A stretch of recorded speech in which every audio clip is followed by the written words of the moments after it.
Only a handful of American movie stars speak up for Palestine, and those few are made to pay the price for their public sport.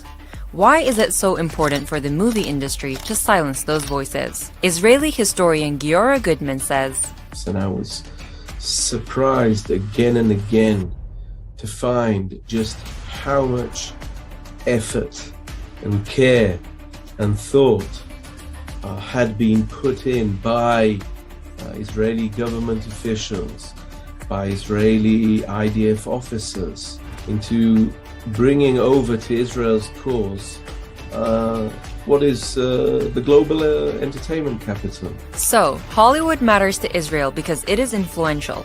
But why does Israel matter to Hollywood? It is difficult to ask that question, let alone answer it, without attracting charges of anti-Semitism. Mr. Cartman, you are on dangerous frickin' ground here, buddy. I'm sorry, why is it so offensive to say who runs Hollywood? People like Hollywood. Hollywood's cute. The Jews should be honored to be in charge of it. It is true that widespread anti-Semitism conspiracy theories about Jews running Hollywood exist and fuel a dangerous mentality, but making the whole topic taboo to talk about is not the answer.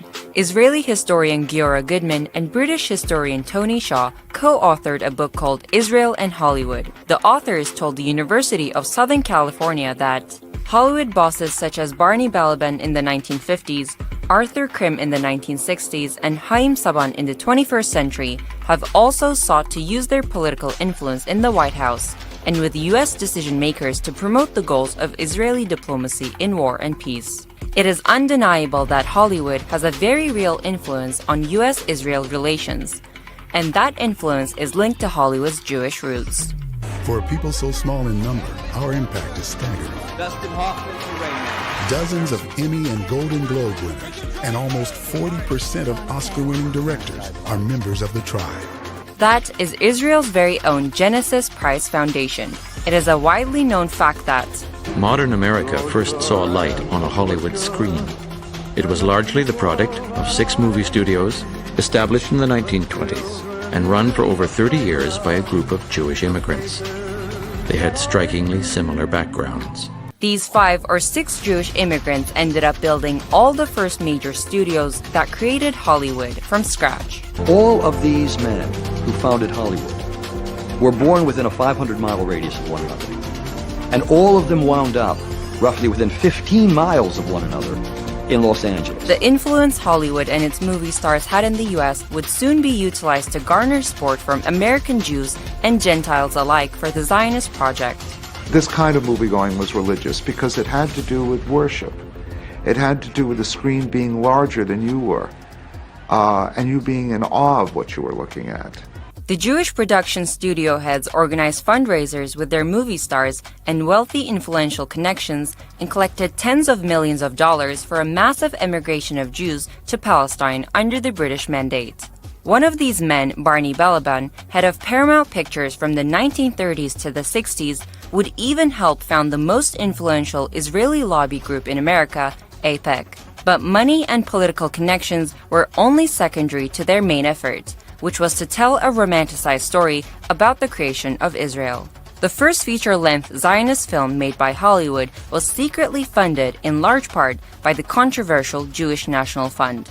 JNF, established in 1901, is the financial arm of the Zionist organization. The film did not do well, but the partnership between Israel and Hollywood was not going to fizzle out that easily. They made film after film until they hit the jackpot with the 1960 movie Exodus. Exodus was based on a racist novel by the same name that the Israeli Foreign Minister Golda Meir at the time said was more influential than 60 years of Zionist and Israeli propaganda.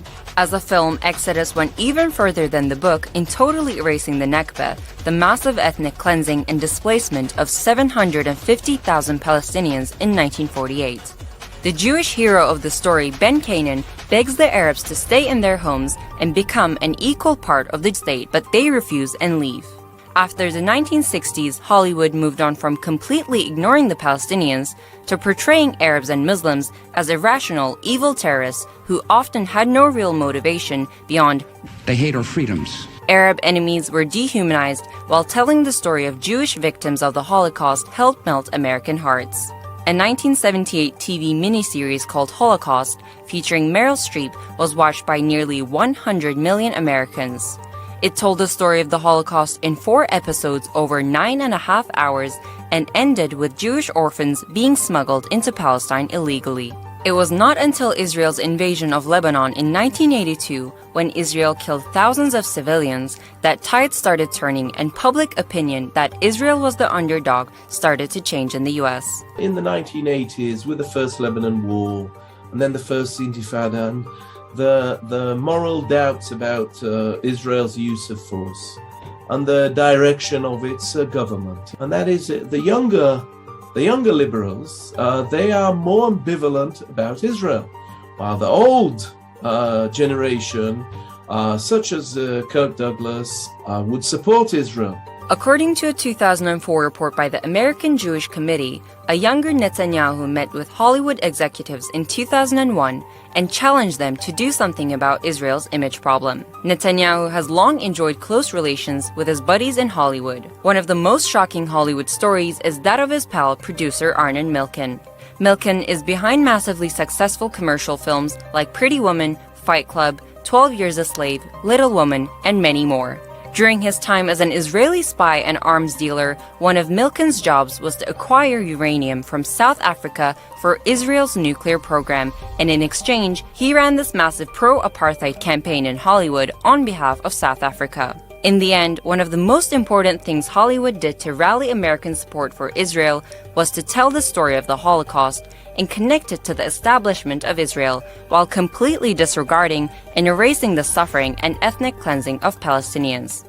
Countless films, TV shows, and fictional characters work to make often white-looking Israeli heroes relatable to white people in the US, and to paint Muslims and Arabs as the violent and savage enemy of the unified, peace-loving Judeo-Christian people.